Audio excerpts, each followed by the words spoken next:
मुलगी जी अंधळी असल्यामुळे तिला सगळ्यांचा खूप तिरस्कार यायचा, फक्त एक मुलगा सोडून, जो तिच्यावर जीवापाड प्रेम करायचा.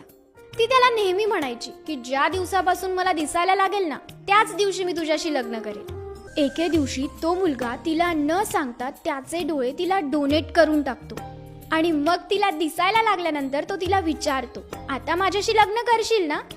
पण ती त्याला बघून शॉक होते की अरे, तू तर अंधळा आहेस आणि मी एका अंधळ्या मुलाशी लग्न नाही करू शकत. आणि त्यानंतर तो मुलगा तिच्या हातात एक चिठ्ठी देऊन तिच्या आयुष्यातून कायमचा निघून जातो. त्या चिठ्ठीत त्या मुलाने लिहिलेलं असतं की माझ्या डोळ्यांची काळजी घे. मित्रांनो, या गोष्टीतून आपल्याला दोन बोध मिळतात. पहिला बोध, प्रेमात इतकेही आंधळे होऊ नका की समोरचा व्यक्ती तुम्हाला चुत्या बनवून निघून जाईल.